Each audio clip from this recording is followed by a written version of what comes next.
Hey everyone, it's Strange Michael. I hope you're doing well today. I have a review here for a movie from Ty West that I've never seen before. I believe he wrote it and co-wrote it, something like that. But he also mainly directed it. Of course, he is also the director of X and Pearl. I haven't seen Pearl yet. I saw X, wasn't super obsessed with it like a lot of people were.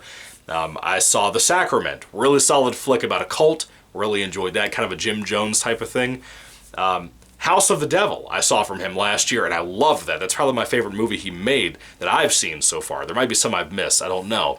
But one of the big ones I always heard about, that I've heard so much love for over the years, I was always confused, and I think I fell once upon a time when this came out in 2011.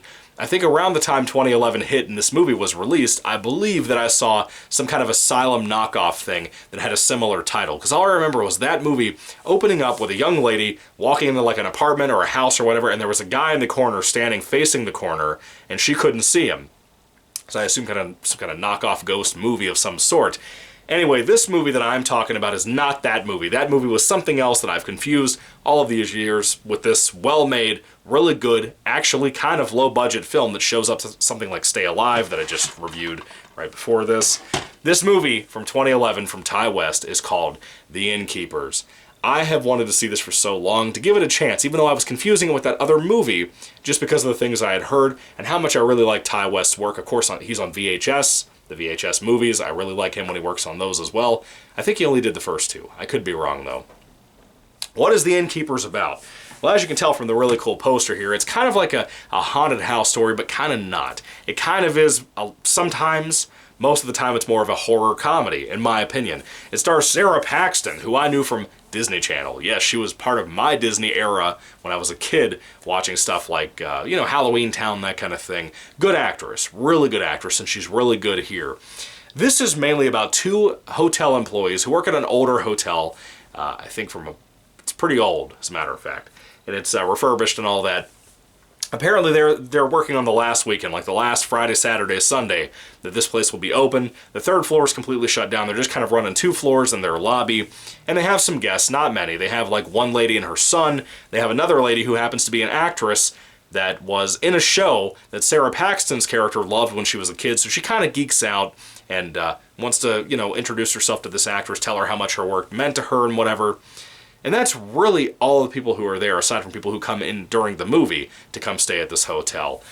But mainly we focus on the lobby folk themselves, the two workers who are here. There's one guy with glasses. He's pretty much best friends with the Sarah Paxton character, who is a little bit younger than he is.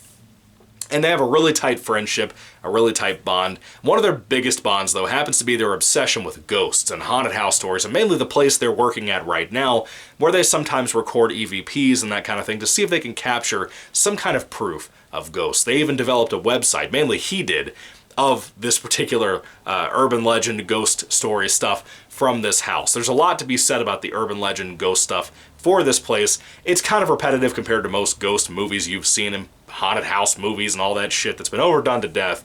If you've seen a haunted house movie, you've probably seen some of those examples done over and over again in everything else. It's not really much different here, but again, this movie really focuses more on the comedy aspect between these two friends that are trying to deal with that, but it's not a comedy movie.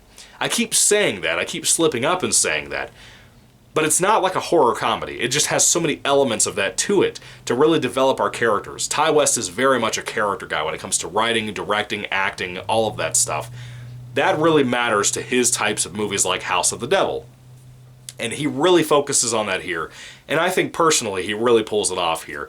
This is my second favorite movie that I've seen from Ty West, right behind The House of the Devil. I think it's extremely well made. For the kind of clearly a lower budget they had, they did phenomenal with this. Everybody did. All of the actors and actresses, all of the writing, all of the set and stuff for this actual building, the look of it, it's so nice. It looks cozy, Let's talk a little bit about some of the characters.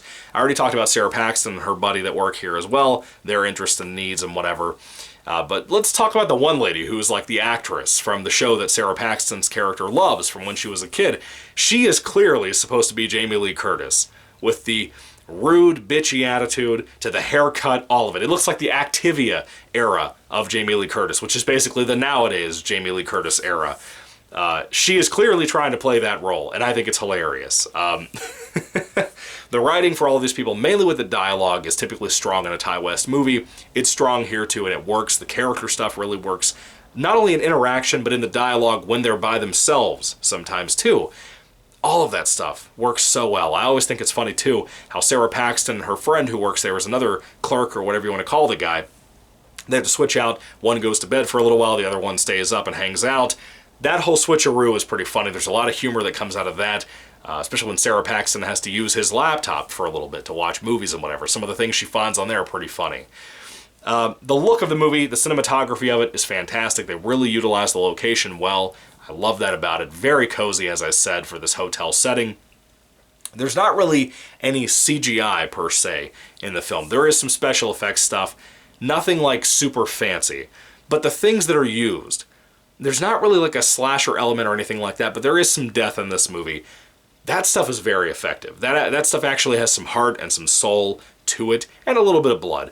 But enough to really frighten you because of the imagery you're taking in every once in a while towards the end of the movie. The film is split up into 4 chapters, I believe. The 4th chapter is truly creepy. I mean, truly unnervingly creepy. There is some stuff in this movie, even though I don't really consider this a scary movie per se, that actually affected me, that truly got under my skin sometimes, and I think made it very effective for the most part. The music is pretty solid for what it is. Nothing super memorable, but good and fitting for what this movie has when it has it. It's not often, but when it's there, it's good. A big focus on this movie that very much surprised me was the sound design. Of course, I mentioned they film EVPs and stuff sometimes in the basement or in the different rooms and cellars and stuff in this place. The sound design of the microphone that was used for that, it sounds great. It really gets you entrapped into this movie, really gets you engaged. And I'll tell you this, I was into this movie from beginning to end. I will say this though, it feels like there was some kind of rewrite at some point that changed some kind of upcoming plot twists that were supposed to happen that never ended up happening. That really kind of bothered me. It feels a little messy with that, which makes me kind of take off a little bit of credit when it comes to my rating at the end of the review for this movie, because it felt a little bit like something was lacking, something was missing that clearly was supposed to be there. I would not be surprised if a massive change or rewrite happened towards the end of the script or towards the end of the shoot or something like that, that just changed it just a little bit to make it a little bit different from what we were supposed to get.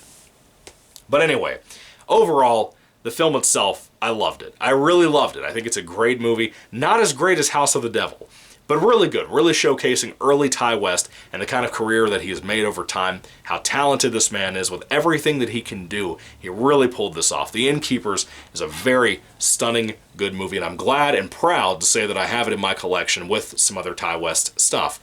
Now, if I had to rate The Innkeepers on a 5-star basis, I had to take some points off, because like I said, the ending is not completely satisfying. It's an actual conclusion. You get an ending to this story. It's the execution of that feels like it was rewritten for some reason. That just doesn't land for me personally. It might fit for you better. It might. But for me, I really think it just kind of wanders a little bit there. But overall, I think the overall movie, the whole hour and 40 minutes or whatever it is, it's a thrill. It genuinely is a thrill. Even though it's more comedy than horror, I love all of it. Even down to the stupid game that Sarah Paxton and her friend play where they have to hit the bell on the desk before the other person does. That's funny. It's cute. The film has a lot of cuteness to it, which I didn't expect to that. Anyway, I'm glad that I finally got a copy of this and finally checked it out. It will remain in my collection, God willing, because I really, really think it's a good, recommendable movie, and I recommend it to anybody out there like myself who likes haunted house films. Not so much the new ones, but the old kind, from like 2010 and backwards, even though this is 2011. Anyway, if I had to rate it on a 5-star basis, getting around to that, I would give it a 4 out of 5 stars. I think it's a good flick. I've recommended it to everybody. Everything in here was so well done and so well crafted. What a good movie. What a surprise of the year so far. I'm so glad I took out some time to check this out. I want to review some more Ty West stuff for this channel. Anyway, with all that being said, what do you guys think about The Innkeepers? Do you love it? Do you hate it? Do you think it's the best or worst Ty West movie? Where would you rank it in the Ty West stuff? I'd love to hear all that down below too. Of course, Maxine is coming out soon, so I plan on seeing that at some point too. Once I catch up on Pearl, then I'll see Maxine. Anyway, what do you guys think? Put your thoughts and comments down below. I would love to hear what you all have to say about Ty West and The Innkeepers, the movie I just talked about. Anyway, thank you guys. God bless you all, and goodbye.